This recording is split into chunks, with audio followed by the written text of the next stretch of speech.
Let me start with this. Akshata, why does social media feel like a magnet?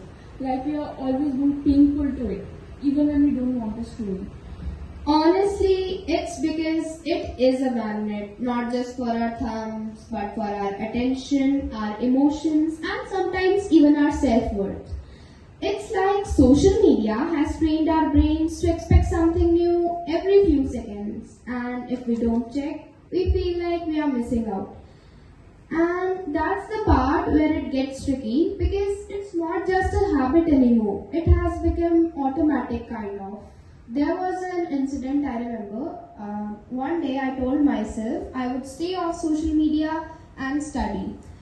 So I opened my book, just read the random text for a few minutes, and then I thought, let me just check one notification. And that one turned into 15 minutes of random and endless scrolling. And when I realized I was wasting my time, I finally put the phone down. I felt frustrated, not because I didn't choose it, but because I didn't choose it. It just happened like that. Here's the crazy part. On average, people check their phone around 90 times a day, and a huge part of that is social media. We don't even realize we are doing it. It's just becoming a second nature, a loop of scroll, tap, react, and repeat. And sometimes we are not even enjoying the content. We are actually chasing that small feeling of being connected, updated, or entertained. Well, that's quite relatable. My next question from you, Rashi. We have often heard the terms like brain rot, especially in the context of social media and binge content. What exactly is brain rot in the context of social media, and why should we be concerned about it? See, brain rot is not a medical term. It's a popular internet phrase that is used to describe mental fatigue, reduced attention span, and cognitive dulling, which is mainly caused by excessive screen time and overstimulation of short form content. And there are many platforms like TikTok, Instagram Reels, YouTube Shorts, and now even Snapchat has the short form content which flood our brain with a feel good chemical, dopamine, right? Dopamine, which makes it very hard for us to focus in real world tasks. So, yes, and I remember there was this recent study which was done by Microsoft, and it revealed that average human attention span has reduced to 8 seconds. 8 seconds. And which is less than that of a goldfish. So, can we imagine how it's affecting us? And I have also seen many parents who give their children and kids phone to have a watch over internet, but there are kids who watch 3 hours of flashy content like Coco Melon daily have shown signs of delayed speech development, hyperactivity, and mood swings. That's alarming, isn't it? So yes, brain rot might sound casual and funny, but its consequences are mentally corrosive and long term. Well, that's quite alarming. Let's dive a little deeper into how all this makes us feel. Do you think social media changes the way we think about ourselves or even our lives? Absolutely. You know what? One of the biggest emotional trap is FOMO, the fear of missing out. Like when we scroll through our feed and suddenly everyone is at some amazing party or on vacation and then you are just sitting there. It makes you feel like you are falling behind in life. And guess what? Then there is the whole pressure to look perfect.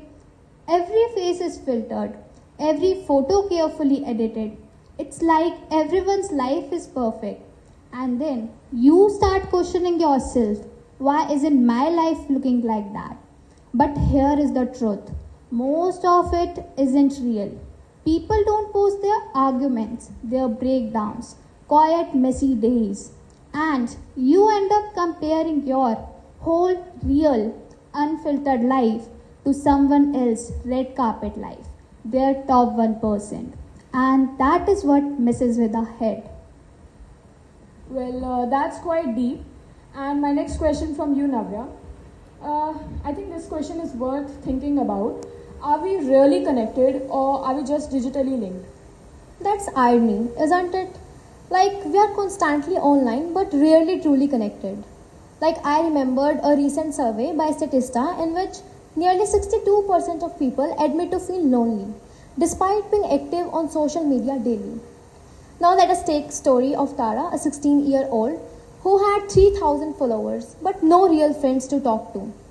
One day she posted a photo of her lunch and got 400 likes. But when she felt overwhelmed with anxiety during the exams, not a single person asked how she was. So this digital disconnect shows that being online is not the same as being emotionally available. As psychologist Sherry Turkle puts it, that we expect more from technology and less from each other. So maybe it's time we put down our phones and truly look up, because the real connection begins offline. Well, that's true. And it brings us to this from you, Pravni. Is it affecting our habits or even what we value? We live in a world where multitasking is seen as a skill. But what if it's actually messing up with our minds? I read somewhere that in 2023, a 19-year-old student of Taiwan fell into the construction pit because he was watching the live streams and replying to the emails at the same time. He survived, but his focus and memory affected for months. It wasn't just an accident, it was something that tells us how affected and distracted we all have become these days. Scientists also say that constantly jumping into the other task reduces our IQ level. And the most scariest part is that we think that it's normal, but it isn't. In this common era, discipline isn't just about working harder. It is something which tells us that how distracted we all have become these days. So, as John Hurry put it, the truth is that your intention and your attention was not just stolen, it was collapsed.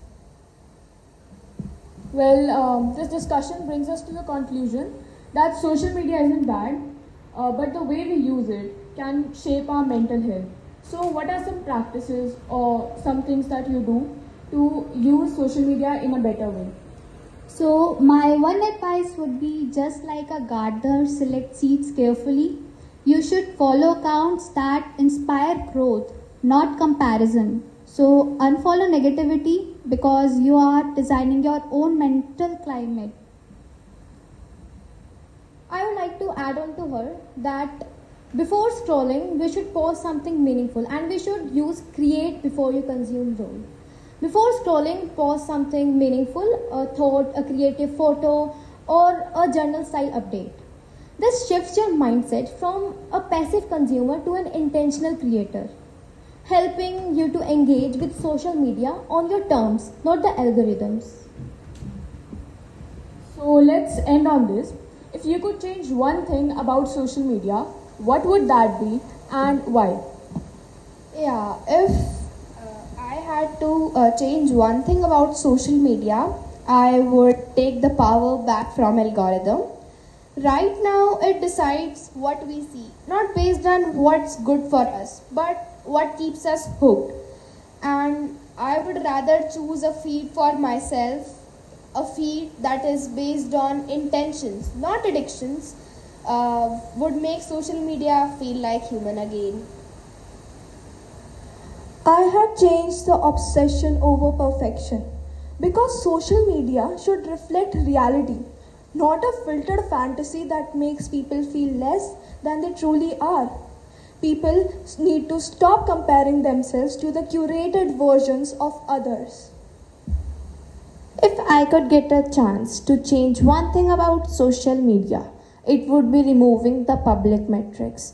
No counts, no likes, no followers. Because when the member disappear, we stop sharing but start expressing. Social media would be a platform where you will post what you love, not what you hope will do well. Well, that's quite thoughtful from all of you.